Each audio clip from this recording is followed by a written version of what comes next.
Questura di Udine Gianluca Quaino, di 52 anni, ha perso la vita in un incidente stradale che si è verificato intorno alle 20:30 in località Tre Pietre lungo la statale 54 tra Remanzacco e Cividale.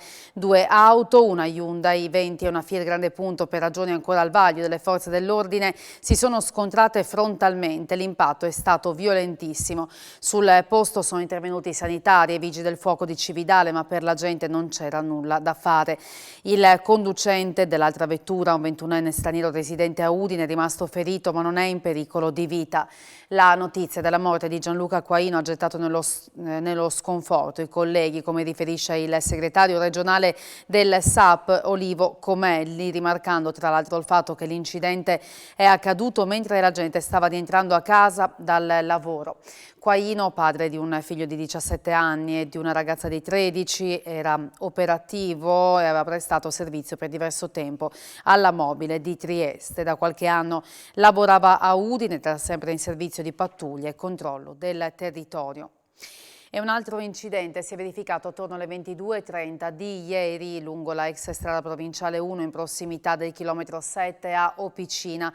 Una vettura, per cause da accertare, si è ribaltata finendo ruote all'aria.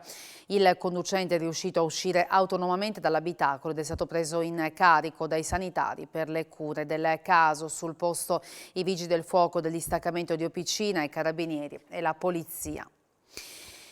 La Lega è per i vaccini, ci sono singole posizioni diverse ma non sono quelle del partito. Massimiliano Fedriga, presidente della regione, chiude le possibili polemiche sulle divisioni all'interno del partito dopo il via libera di ieri al Green Pass obbligatorio per i lavoratori.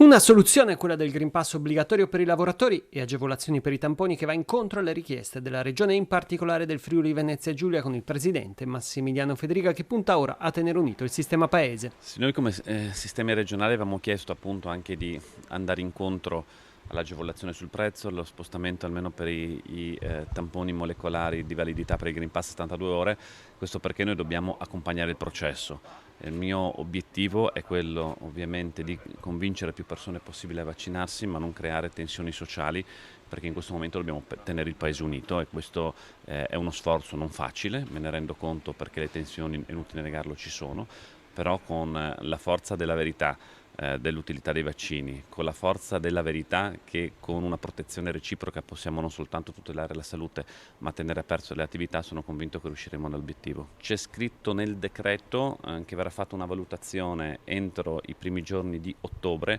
non soltanto per tenere aperto ma anche per aprire nuove attività che oggi sono chiuse. Penso alle discoteche. È stato messo anche qualche punto nella Lega, insomma la Lega crede nella scienza, crede nei vaccini e crede nell'importanza dei vaccini. Insomma. No, mi sembra che sempre la Lega ha detto queste cose, con chiarezza. Non a caso il segretario della Lega si è vaccinato, anche come testimonianza di fronte all'opinione pubblica dell'importanza di partecipare alla campagna vaccinale. C'è un segretario che si chiama Matteo Salvini e c'è una Lega che è un partito, dopo ovviamente posizione dei singoli ne prendiamo atto. Per quanto riguarda le scuole, al momento tutto procede al meglio. Ad oggi non ho segnalazioni di criticità, è chiaro che stiamo chiedendo uno sforzo a tutti, in primis agli studenti, ai professori ed altro, però mi sembra che la situazione sia sotto controllo, ribadisco, in un momento particolarmente difficile.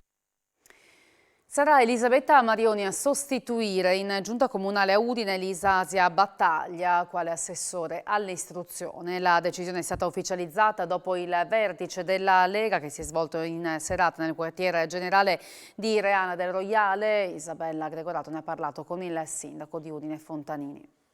Il sindaco ha indicato al gruppo della Lega in prima battuta, perché è una cosa che spetta a noi, perché il precedente assessore era della Lega, e ho indicato nella professoressa Marioni la persona a cui darò la delega di seguire l'istruzione.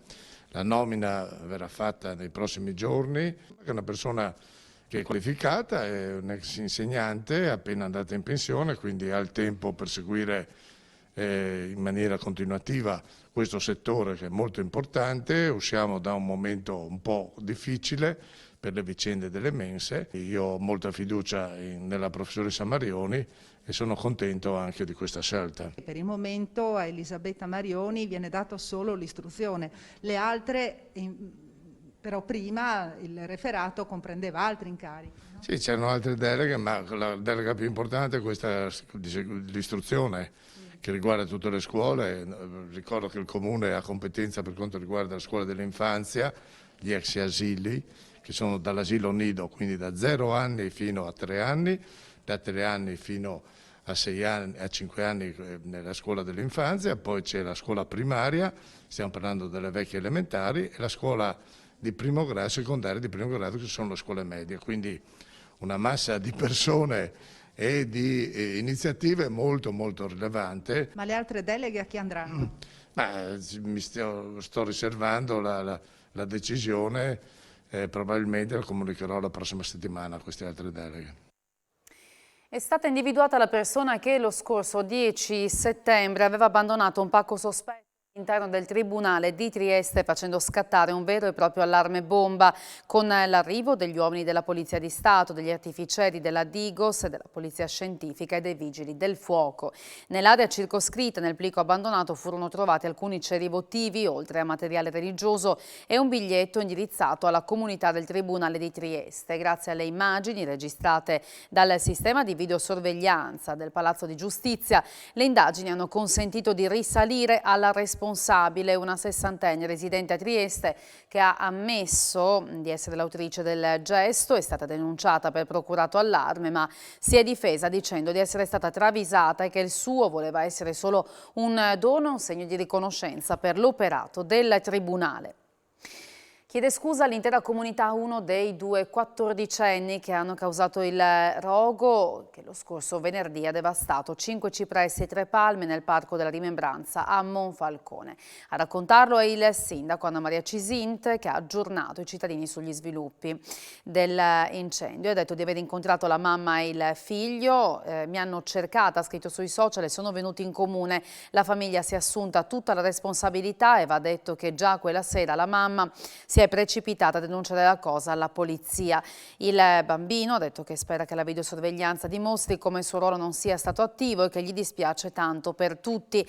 Ha inoltre raccontato come non appena accaduto si sia sentito svenire per l'angoscia. Ho spiegato loro la gravità del danno e che la perizia dirà l'ammontare del danno che verrà chiesto come risarcimento, ha proseguito Cisint, sottolineando come la famiglia si sia subito attivata assumendosi le proprie responsabilità. 2 dei 5 cipressi sono stati già rimossi perché irrecuperabili. L'area è stata ripulita per evitare dispersione di cenere.